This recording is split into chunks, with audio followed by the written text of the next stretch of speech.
Lailani, hindi mo sila dapat sinigawan. Hindi mo dapat sila inakusahan. Alam mo naman sila lamang ang pwedeng tumulong sa atin sa mga panahon na ito. Masisisi niyo ba ako, Ma? Eh halata namang nagbubulag-bulagan yung mga pulis na yan eh. Siguro kahit sila takot sa mga Silvestre.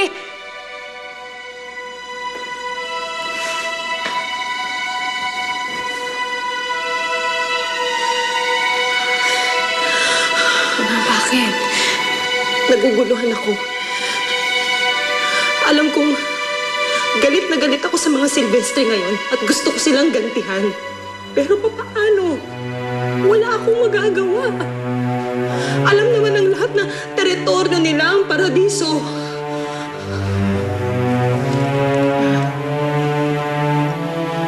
Tiwala tayo sa batas. Eh, kung buhay pa si Papa, yun din ang sasabihin niya. Pero wala na ang papa mo. Pinatay na nila.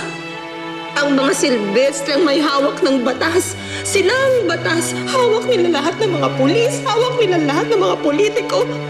Hawak nila lahat. At wala tayong magawa. At ang nakakatakot, baka pati kayo balikan nila. Hindi kayo dapat mag-isip ng ganyan. Hindi tayo dapat matakot.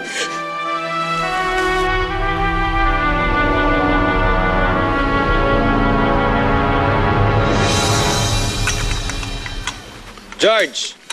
Sir, Nasaan si Martin? nandun po. Nasaan? Dun po.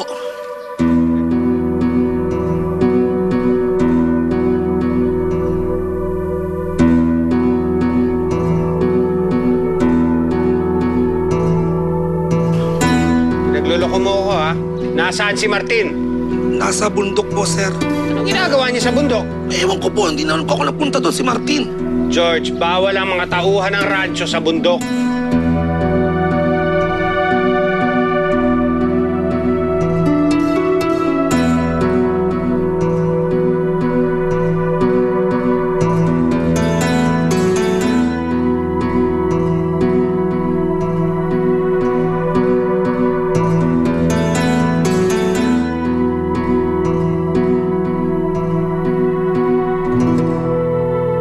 Kawawa naman si Mama.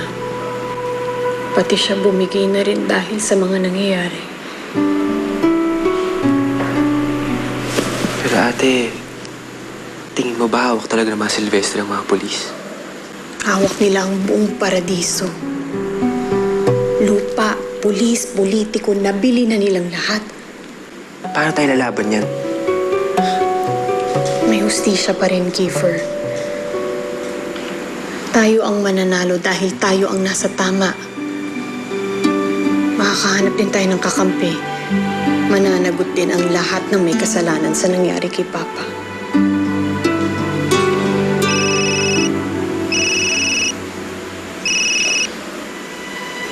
Sandali. Ate, mga polis. Nahanap na rin pumatay kay Papa.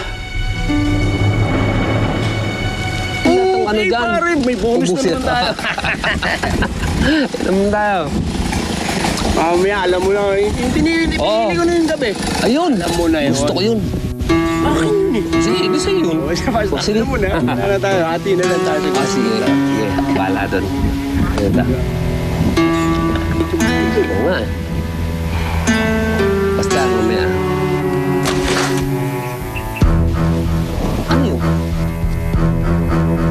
May tao. Hoy! Tara, habulin natin. Hoy! May tao! Hoy!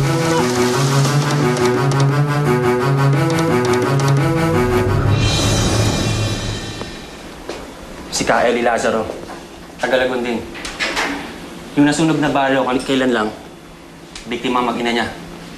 Nasunog ang mga katawan pero nabuhay. Lumapit siya kay Father pero tinanggihan siya. Ayun, nag-argumentado. Tinutukan niya ng baril para kunin lahat ng apulin ng simbahan. Pero pumulag si Father. Kaya pinatay niya. Pati si Papa.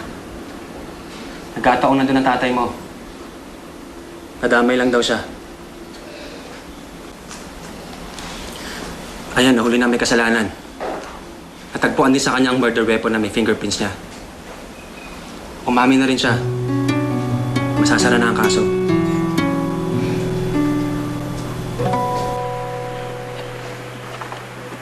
Ma, bibisita ka.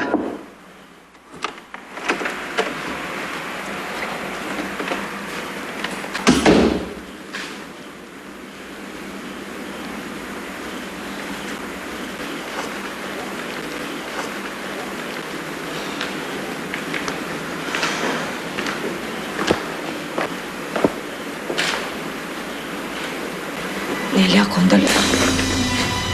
Bakit mo pinatay ang papa ko? Sumagot ka. Bakit mo pinatay ang papa ko? Dahil nandun siya. Bakit kailangan mong pumatay? Bakit? Dahil sa pamilya ko. Nasunog ang pamilya mo kaya ka pumatay? Pumatay ka ng pare? Pati ang papa kong pinatay mo, nagawa mo yun na mag-isa? Ha? Kasalanan ko po talaga eh. Patawad mo. Hindi ako naniniwala sa'yo. Pinilit ka lang nila umamin! Ang mga Silvestre ang pumatay kay Papa at kay Father, hindi ikaw! Huwag kang magsinungaling!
Kang gagalaw.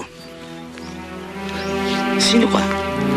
Ano ginagawa mo dito, ha? Sige, tumahimik ka. Nang manahimik ka na rin.